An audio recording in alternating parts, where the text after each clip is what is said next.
Hello fellow YouTubers, this is Isabel Storm 19 here, and welcome to my Harry Potter and the Deathly Hallows Part 2 movie review. Now, as always, this movie review is gonna be spoiler heavy, so if you haven't seen it yet and it's gonna check it out, I will do a 5-second count. 5, 4, 3, 2, 1. Okay, here we go. First of all, read the book first. Yes, I'm telling you that right now. Read the book first, because the movie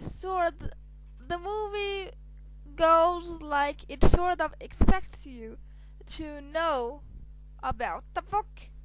So if you haven't read the book, you will miss out on a lot. For example, remember Dumbledore's sister, Ariana, I think her name was. She is not so much mentioned in the book. In the movie as she is in the book. There is a ton of things about her in the book, but not so much in the movie. And yeah, that's a fact. And another thing, just to annoy the heck out of us, it starts a little further back. Remember when Voldemort took Albus Dumbledore's wand?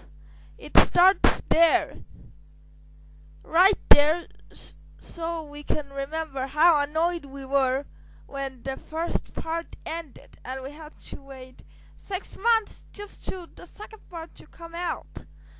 So that's kind of annoying. But other than that, it follows the book very good, actually, almost perfectly. But as I said, almost, not completely, but almost. And oh my god, there is so much emotion in this one. I mean, let's take one example. Fred and George. Before Fred dies, you can see that they want to hold in hand as a symbol of their brotherhood. But they just didn't quite. There was only a couple of centimeters left till they actually could grab each other's hands, but they just couldn't, and you could just feel the pain in their faces for not reaching each other's hand. Oh my god, the pain. And let's not forget Lupus and Tonks, the werewolf and his wife. They had a little son. Oh my god, when you saw them lying there on their dead, they almost hold it in hand. It was just so sad. There was a complete silence in the cinema, and the kids didn't know whether to be sad or cry. It was awful. And I never thought I should say this, but when Snape died, I actually felt bad for Snape. I mean, all this time I thought he was mean, but he was actually just playing a role, and he actually liked Harry very much. I guess that the best way you can hide your love for someone is to show that you hate them. And wow, who knew he had the hots for Lily? I mean, who knew that? I mean, all this time I thought he hated James and Lily, but what the heck? He loves Lily, but never got a chance to tell her that. And the reason why he wanted her to go to the Godricdale is to protect her. But as we all know, Wormtail said to Voldemort where he were and where they were, and they died. And oh my God, poor Harry!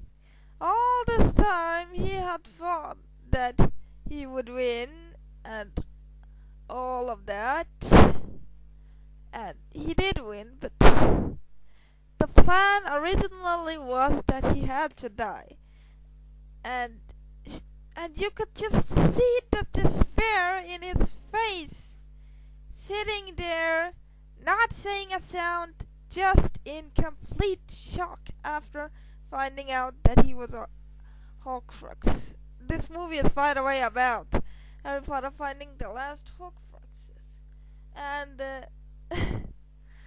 it was just incredibly sad. Imagine living your life, people caring about you, and all of that. Having a lot of friends around you, and to end up knowing that all those friends you lost, and yes, that all those friends you lost was that as part of a plan to you dying in the end. That is a undescribable shock for anyone, and for Harry, it probably was even worse because of the fact that he lost his parents. That's one thing, and two, that he was a Horcrux. That's another thing, and three, he is so young. He's what is he, 18 or something?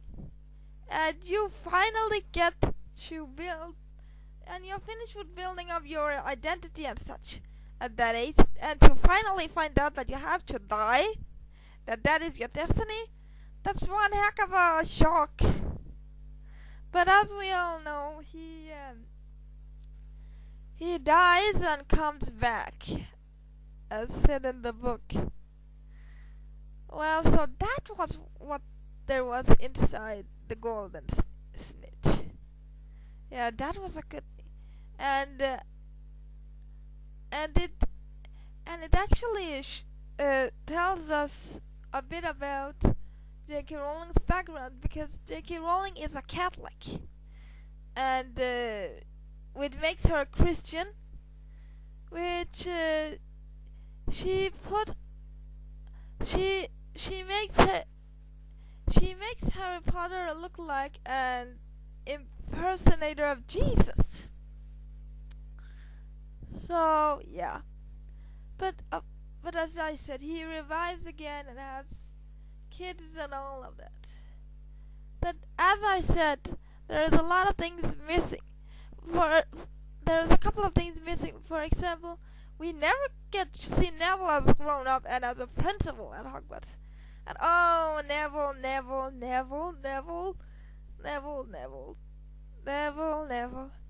That, ladies and gentlemen, that is character growth right there. The boy who started out being afraid of his own grandma, as an adult he sticks up to the most racist, evil, psychotic man in the Harry Potter universe. Now that's character growth right there, people.